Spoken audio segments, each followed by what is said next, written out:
एक चिड़िया ने बताई, 4 बातें अगर समझ गए तो कभी गरीबी नहीं आएगी। एक कहानी के माध्यम से आपको बताता हूं। किसी शहर में एक निर्धन परिवार रहता था। उस परिवार में पति और पत्नी 2 ही सदस्य थे। कच्चे घर में वह अपना गुजारा कर रहे थे। वह गरीब आदमी मजदूरी करके अपना और अपनी पत्नी का पेट पालता था। इसी तरह दोनों के जीवन की गाड़ी चल रही थी। समय के साथ पत्नी गर्भवती हो जाती है। यह सुनकर उसका पति बहुत खुश होता है। वह सोचने लगता है कि अब हमारे घर में भी एक नन्हा सा पुत्र खेला करेगा, हम उसे गोद में खिलाया करेंगे। प्रिय दर्शकों, धीरे धीरे समय गुजरता है। अब उस गरीब के घर में धीरे धीरे वह दिन भी आ जाता है। अब उसकी पत्नी एक बच्चे को जन्म देने वाली थी। उसे उसका पति एक अस्पताल में भर्ती कराता है।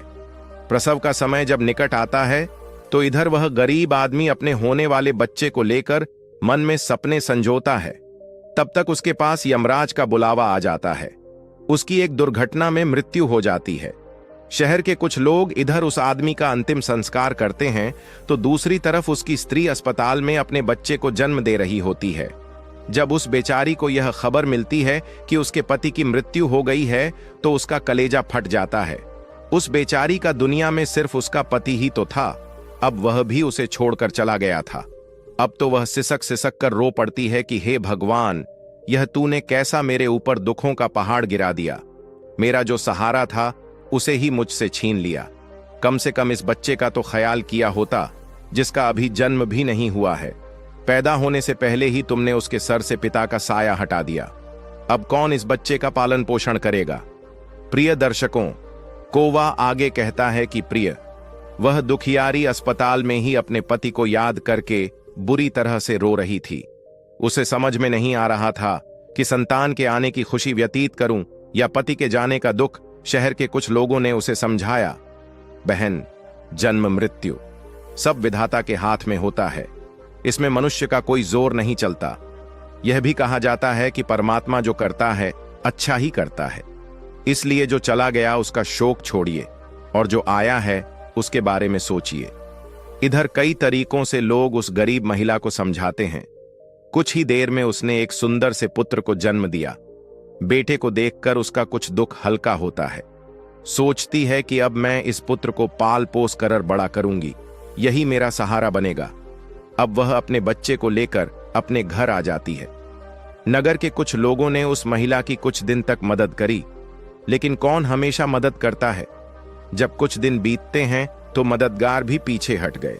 अब तो वह अपने बच्चे को लेकर बिल्कुल अकेली पड़ गई। वह समझ गई थी कि दूसरों की मदद से कितने दिन तक जीवन जिया जा सकता है। यदि हमें जीना है और इस बच्चे को पालना है तो खुद जिम्मेदारी उठाना होगा, खुद कोई काम करना पड़ेगा। इस प्रकार वह महिला दूसरों के घरों में अपने लिए साफ सफाई का काम तलाश लेती है। काम करके जो पैसे मिलते थे उनसे वह अपने बच्चे का पेट पालने लगी। समय के साथ धीरे धीरे उसका पुत्र बड़ा होने लगता है। जब वह बालक 6 वर्ष का हो जाता है तो उसकी मां उसे पढ़ाने के लिए नगर के सरकारी विद्यालय में उसका दाखिला करा देती है। सोचा कि मैं अपने बच्चे को पढ़ा लिखा कर इसका जीवन बना दूंगी कि उसे कभी किसी के आगे हाथ ना फैलाने पड़े। प्रिय दर्शकों, कौवा आगे कहता है कि प्रिय मेहनती मनुष्य के लिए कोई लक्ष्य दूर नहीं होता, पढ़े लिखे विद्वान के लिए कोई जगह विदेश नहीं होती और मीठा बोलने वाले के लिए कोई पराया नहीं होता। अब इस प्रकार वह महिला मेहनत मजदूरी करके अपने बच्चे को पढ़ाने लगती है।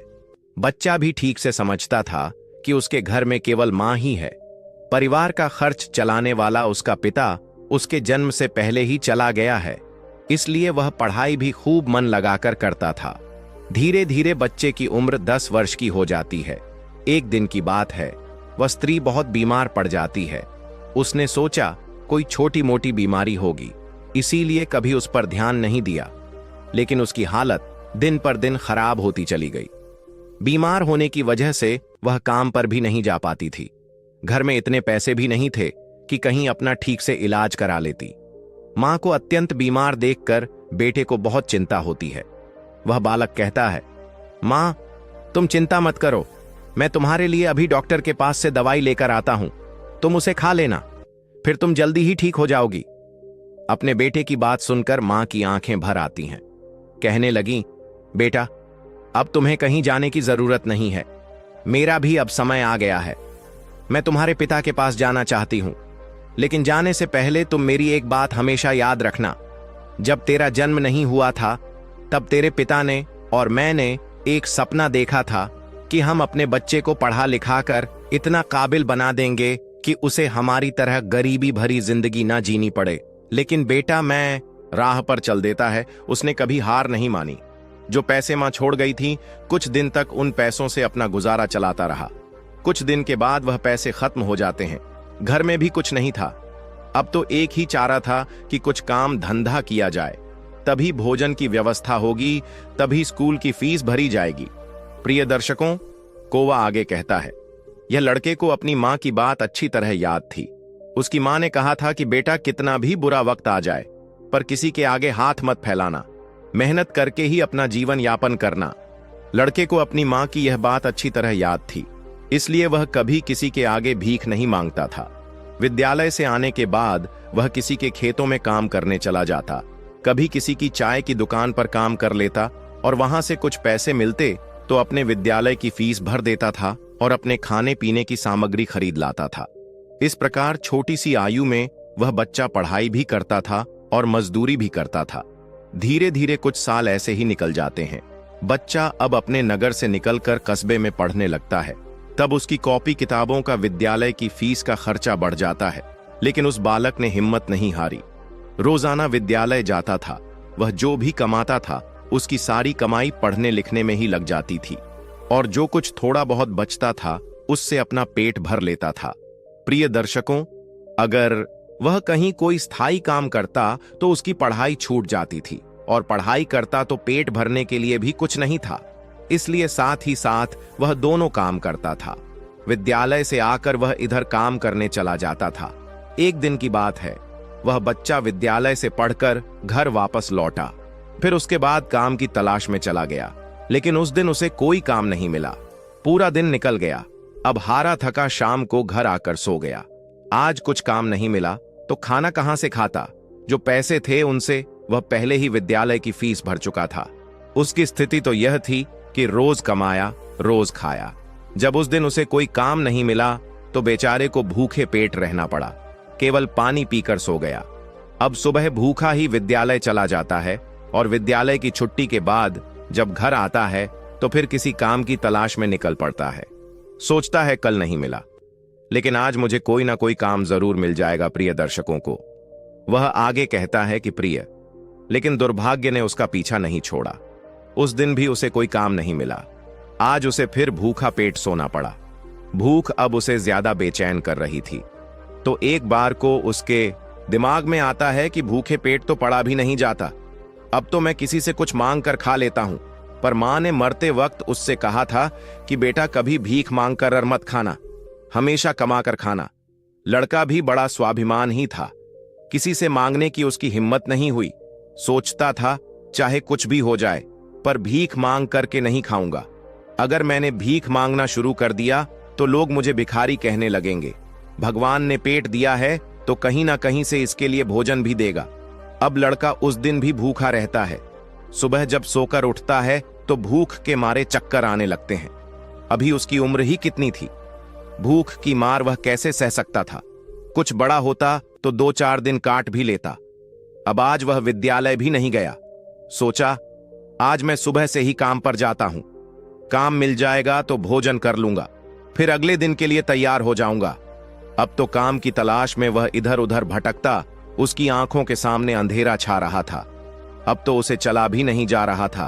फिर एक पेड़ के नीचे बैठकर सोचने लगता है कि अगर इस समय मुझे भोजन नहीं मिला तो मेरे प्राण निकल जाएंगे। मुझे कुछ ना कुछ तो करना ही पड़ेगा। प्रिय दर्शकों, अब एक बार फिर से उसके मन में भीख मांगने का विचार आता है, लेकिन उसकी अंतरात्मा फिर मना कर देती है कि तू गरीब है, भिखारी नहीं, भीख मांगेगा तो फिर भीख मांगने की आदत पड़ जाएगी और तू भिखारी बन जाएगा। काफी देर तक लड़का इन्हीं प्रश्नों में उलझा रहता है। फिर उसके दिमाग में आया, भीख मांगना अलग बात है और मदद मांगना अलग बात है। मैं किसी से भीख नहीं मांगूंगा, पर मदद तो मांग सकता हूं।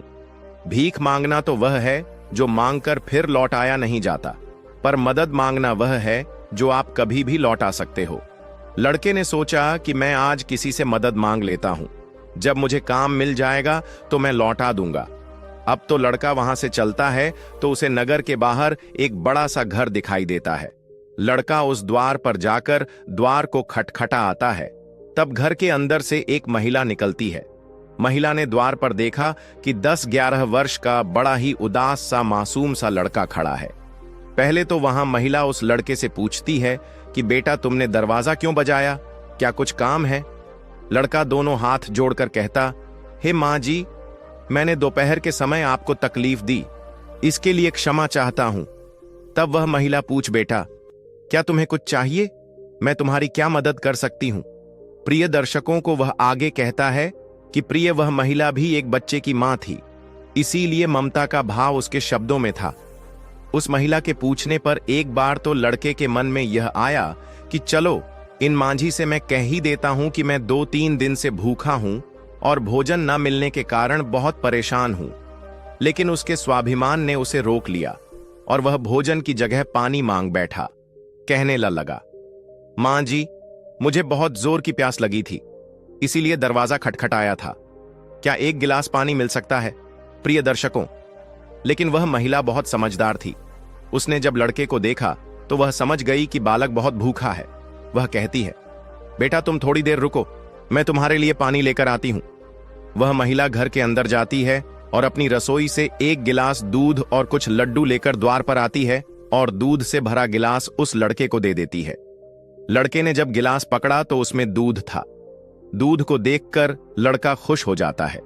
लड़का मन ही मन उस मां को दुआएं देने लगता है। महिला ने उसे पहले लड्डू खाने को दिए और कहा, बेटा दूध गर्म है, तुम पहले लड्डू खा लो, जब दूध ठंडा हो जाए तब पी लेना। लड़का जब उस महिला को देखता है तो उसे ऐसा लगता है जैसे उसकी ही मां उसे यह दूध पीने को दे रही है। मन ही मन सोचता है, कितनी अच्छी मां है, मैंने एक गिलास पानी मांगा था और यह दूध ले आई। उसने समझ लिया कि मैं भूखा हूं। लड़का आराम से बैठकर लड्डू खाता है और दूध पीता है। तब वह स्त्री कहती है, बेटा क्या तुम्हें और कुछ चाहिए? लड़का सोचने लगता है कि इस दूध के बदले में मैं इस माता को क्या दे सकता हूं, मेरे पास तो कुछ भी नहीं है। दूध पीने के बाद लड़का कहता है, मां जी, मैंने आपसे पानी मांगा और आपने मुझे दूध पिलाया, इसके बदले में मैं आपको क्या दे सकता हूं? महिला ने कहा, बेटे मैंने तुम्हें दूध इसलिए नहीं पिलाया है ताकि तुमसे बदले में कुछ ले सकूं। महिला कहने लगी, बेटा तुम्हारा चेहरा देखकर लग रहा था कि तुम बहुत भूखे हो, तो मैंने सोचा कि पानी क्या पिलाया जाए, दूध ही पिला देती हूं, इसलिए मैं तुम्हारे लिए दूध ले आई।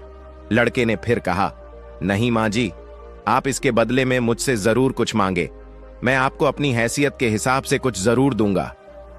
लड़के की बात सुनकर महिला सोचती है, यह लड़का बड़ा स्वाभिमान है।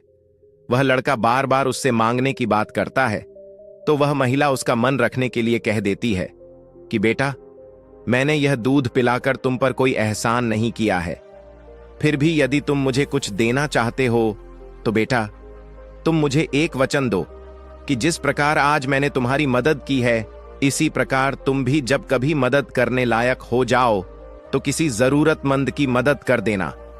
जिस दिन तुम किसी की मदद कर दोगे उसी दिन तुम मेरे इस एहसान से मुक्त हो जाओगे।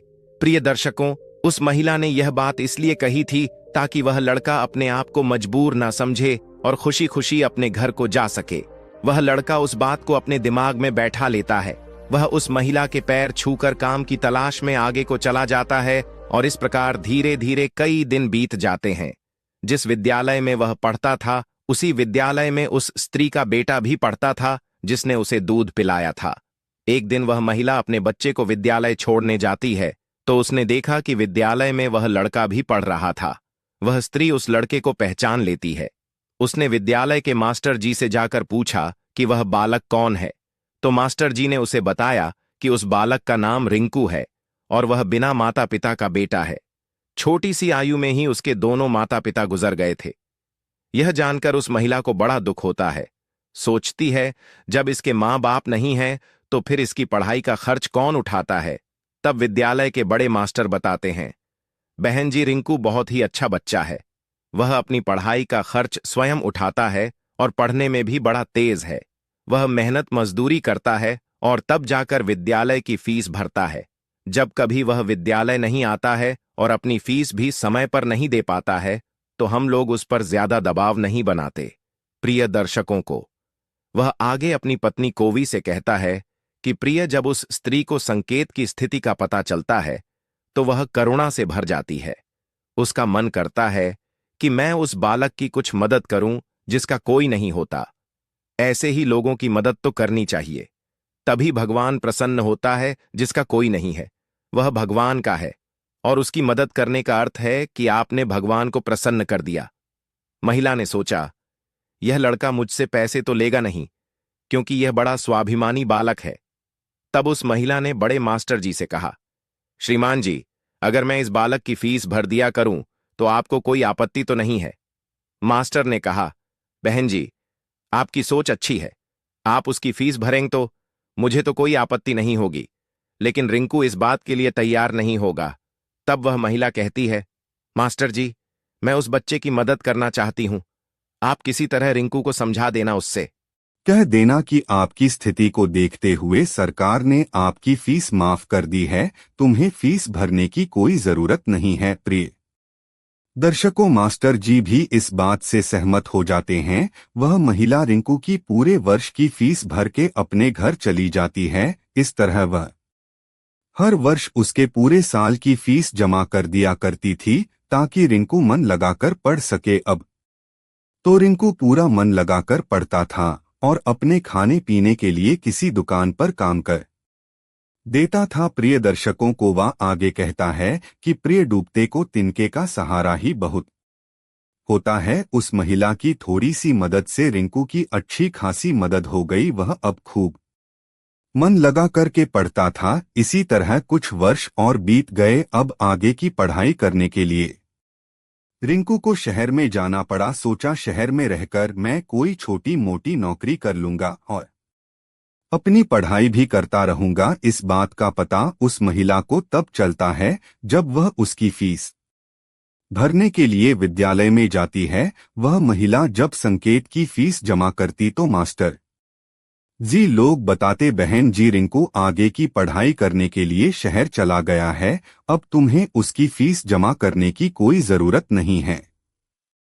उस महिला ने जब यह सुना तो सोचने लगी, कोई बात नहीं, भगवान ने मुझे उसकी मदद करने का इतना ही समय दिया होगा। है भगवान, उस बालक पर दया दृष्टि बनाए रखना, वह जहां भी रहे खुश रहे। इस प्रकार वह स्त्री अपने घर लौट आई और अपने घर गृहस्थी की दुनिया में व्यस्त हो गई। प्रिय दर्शकों, उधर रिंकू शहर में जाकर अपनी पढ़ाई करने लगा। चलाने के लिए उसने एक नौकरी तलाश कर ली। इस प्रकार 25 वर्ष बीत जाते हैं। ना तो रिंकू उसे महिला से मिल पाता है, ना वह महिला रिंकू से मिल पाती है। उस महिला का बेटा भी अब बड़ा हो गया था। उसका बेटा एक व्यापारी बन गया था। प्रिय दर्शकों, वह स्त्री तो पहले से ही अपने घर से संपन्न थी, ऊपर से उसका बेटा व्यापार करके खूब धन कमाता था। उस माँ का बेटा भी बड़ा संस्कारी था, वह भी अपनी माँ को बहुत प्यार करता था। प्रिय दर्शकों को वह आगे अपनी पत्नी से कहता है कि प्रिय, एक दिन उसकी माँ बहुत बीमार पड़ जाती है। शाम को जब उसका बेटा घर आता है तो वह अपनी माँ की हालत को देखकर बेचैन हो जाता है। वह अपनी माँ को अस्पताल में भर्ती कराता है। जांच में पता चलता है कि उसकी माँ को कैंसर है। वह लड़का डॉक्टर से कहता है, डॉक्टर साहब, आप मेरी माँ का अच्छे से इलाज कीजिए, पैसों की बिल्कुल चिंता मत करना। तब डॉक्टर कहते हैं, भाई, तुम्हारी माँ को कैंसर की बीमारी है और कैंसर का इलाज बहुत महंगा होता है। छोटे मोटे अस्पतालों में इसका इलाज भी नहीं होता है। इसके लिए तुम्हें किसी बड़े शहर में जाकर किसी बड़े अस्पताल में इसका इलाज कराना होगा। और बड़े अस्पताल का मतलब है कि खर्चा भी बहुत अधिक होगा। बेटे ने कहा, डॉक्टर साहब, मैं अपनी माँ को ठीक करने के लिए कुछ भी कर सकता हूँ, आप मुझे बस कोई रास्ता बताइए, मैं अपनी माँ का इलाज कहाँ करा सकता हूँ। तब डॉक्टर उसे बड़े शहर जाने की सलाह देते हैं। डॉक्टर बोले, बड़े शहर में कैंसर का हॉस्पिटल है, यदि वहाँ का इलाज तुमने पूरा करा लिया तो तुम्हारी माँ रोग से बच सकती है, नहीं तो तुम्हारी माँ के प्राण संकट में पड़ सकते हैं। यह सुनकर लड़का घबरा जाता है। वह डॉक्टर साहब से बड़े शहर वाले डॉक्टर साहब का नंबर और पता लेकर अपनी माँ को बड़े शहर ले जाता है। प्रिय दर्शकों, उसकी माँ तो उसे बहुत मना करती रही कि बेटा तुम मुझे कहाँ ले जाओगे, इतना पैसा कहाँ है हमारे पास, बड़े शहर में अच्छा इलाज कराने के लिए हमारे पास पर्याप्त पैसा नहीं है। यही से डॉक्टर साहब से दवा ले लेते हैं, धीरे धीरे मैं सही हो जाऊंगी, तुम परेशान मत हो। तब लड़का बोला, माँ इस दुनिया में एक तुम ही तो हो जिसके होने से मुझे कभी अकेलापन महसूस नहीं होता, कभी मुझे किसी बात की चिंता नहीं होती। इसीलिए कुछ भी हो जाए मैं तुम्हें इस बीमारी से मरने नहीं दूंगा। धन का क्या है, खत्म हो गया तो फिर कमा लेंगे, लेकिन माँ तो फिर नहीं मिल सकती। इस प्रकार लड़का अपनी माँ को बड़े शहर लेकर जाता है। प्रिय दर्शकों, जिस डॉक्टर से उसकी माँ का इलाज होना था वह डॉक्टर साहब उस समय अस्पताल में नहीं थे। वह किसी मरीज को देखने के लिए विदेश गए थे। अस्पताल के कर्मचारी ने बताया कि डॉक्टर साहब कल आएंगे, तब तक आप अपनी माँ को अस्पताल में भर्ती करा दो। लड़के ने बिना देर किए अपनी माँ को भर्ती करा दिया और डॉक्टर साहब के आने का इंतजार करने लगता है। प्रिय दर्शकों, अगले दिन जब डॉक्टर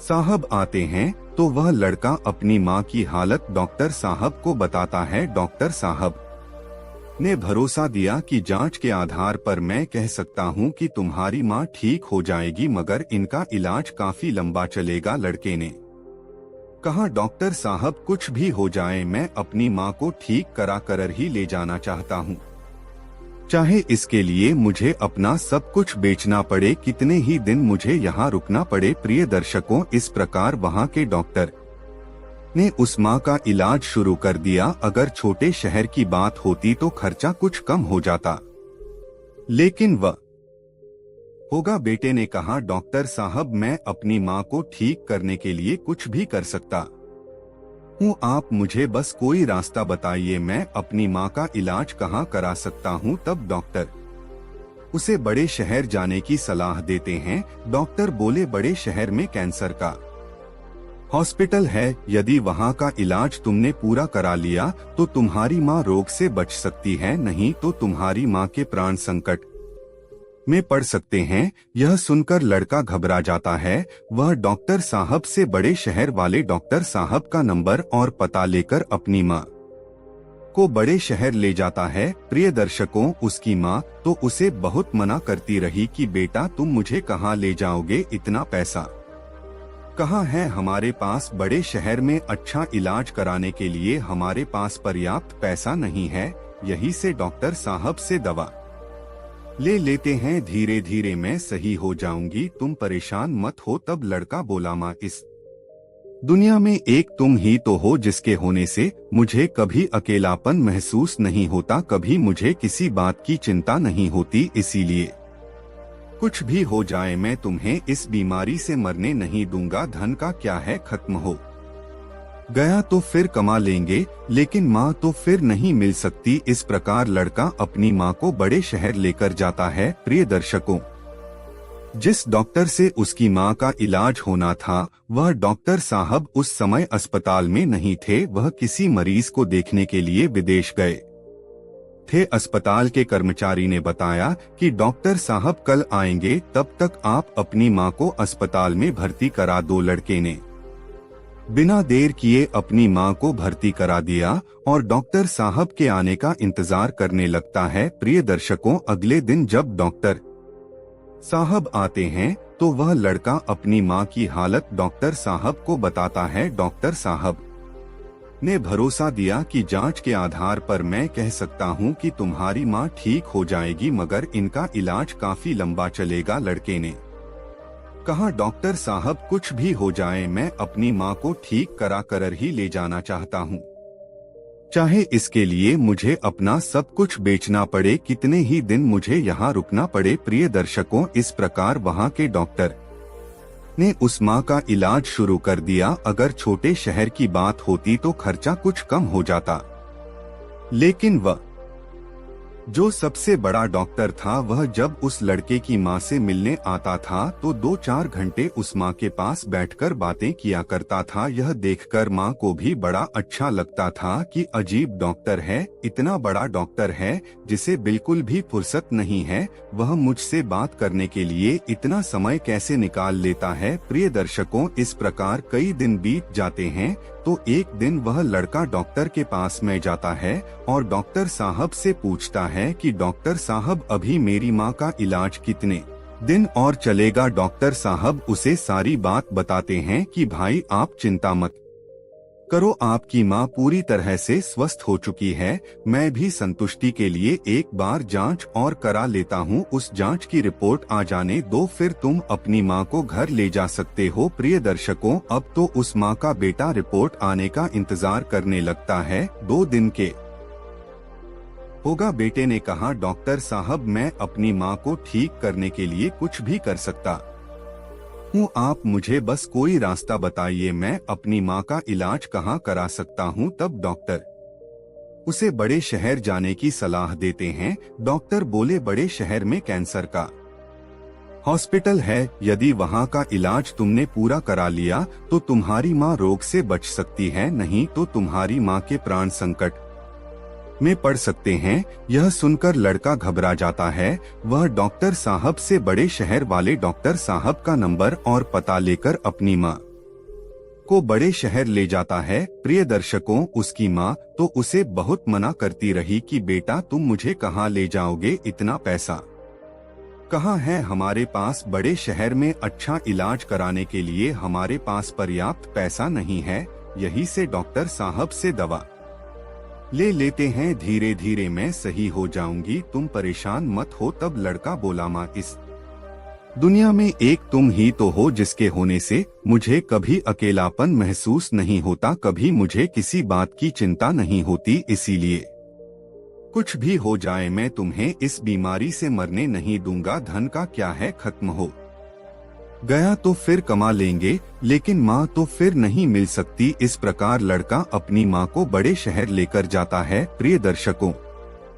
जिस डॉक्टर से उसकी माँ का इलाज होना था, वह डॉक्टर साहब उस समय अस्पताल में नहीं थे, वह किसी मरीज को देखने के लिए विदेश गए थे। अस्पताल के कर्मचारी ने बताया कि डॉक्टर साहब कल आएंगे, तब तक आप अपनी माँ को अस्पताल में भर्ती करा दो। लड़के ने बिना देर किए अपनी माँ को भर्ती करा दिया और डॉक्टर साहब के आने का इंतजार करने लगता है। प्रिय दर्शकों, अगले दिन जब डॉक्टर साहब आते हैं तो वह लड़का अपनी माँ की हालत डॉक्टर साहब को बताता है। डॉक्टर साहब ने भरोसा दिया कि जांच के आधार पर मैं कह सकता हूँ कि तुम्हारी माँ ठीक हो जाएगी, मगर इनका इलाज काफी लंबा चलेगा। लड़के ने कहा, डॉक्टर साहब कुछ भी हो जाए मैं अपनी माँ को ठीक करा कर ही ले जाना चाहता हूँ, चाहे इसके लिए मुझे अपना सब कुछ बेचना पड़े, कितने ही दिन मुझे यहाँ रुकना पड़े। प्रिय दर्शकों, इस प्रकार वहाँ के डॉक्टर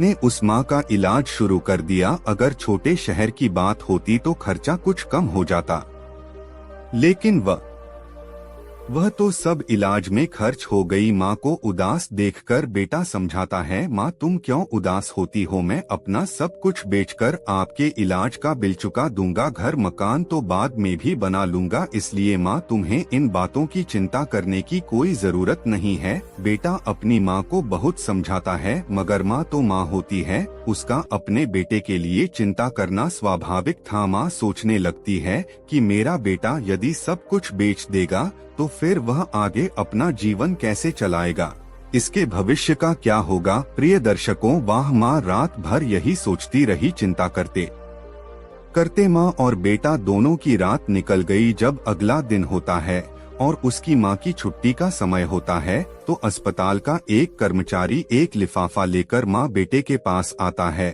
और उस महिला के बेटे से कहता है कि डॉक्टर साहब ने आपके लिए यह बिल का लिफाफा भेजा है, आप इस बिल को ठीक से देख लो और इस बिल को चुका कर तुम अपनी माँ को अपने घर ले जाओ। बिल का लिफाफा देकर वह अस्पताल का कर्मचारी तो चला गया। अब वह लड़का उस बिल के लिफाफे को खोल कर देखता है, वह सोचता है पता नहीं कितना बिल होगा। बेटे को चिंता में देखकर माँ भी परेशान हो जाती है। माँ एकदम से बेटे के हाथ से वह बिल का कागज छीन लेती है। उधर माँ उस बिल को खोल कर देखती है। उधर अस्पताल के जो सबसे बड़े डॉक्टर थे वह भी उस समय वहीं पर पहुँच जाते हैं। इधर माँ ने जब उस लिफाफे को खोल कर देखा तो उसमें एक छोटी सी पर्ची रखी हुई थी। उस पर्ची पर लिखा हुआ था, हेमा जी, आपने अपने बिल का भुगतान तो 25 साल पहले ही कर दिया था, जब आपने 2 दिन के भूखे बच्चे को 1 गिलास दूध और लड्डू खिलाए थे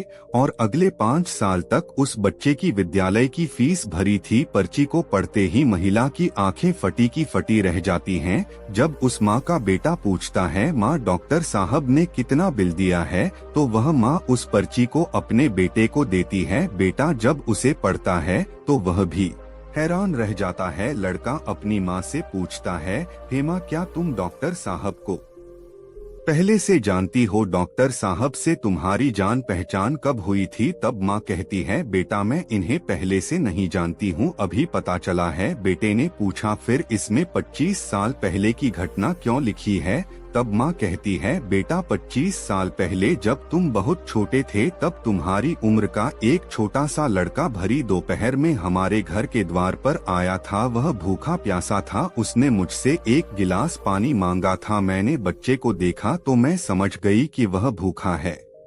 मैं रसोई में गई और रसोई से दूध और लड्डू लाकर मैंने उसे वही खाने को दे दिए। वह कई दिनों से भूखा था। उसने दूध तो पी लिया, पर वह मुझसे कहने लगा कि हेमा तुम्हारा यह ऋण मैं कैसे चुका पाऊंगा। तो मैंने उसका मन समझाने के लिए कह दिया था कि बेटा जिस प्रकार मैंने आज तुम्हारी बुरे समय में मदद की है, इसी तरह जब तुम बड़े हो जाओ, मदद करने लायक हो जाओ, तो तुम भी किसी जरूरतमंद की मदद कर देना। मुझे क्या पता था कि वही लड़का जिसे मैंने 1 गिलास दूध पिलाया था वह 25 साल बाद इतना बड़ा डॉक्टर बनकर मेरी मदद करेगा। लोग तो आज लेकर कल को भूल जाते हैं, लेकिन उस बच्चे ने मेरा वह ऋण अभी तक याद रखा है।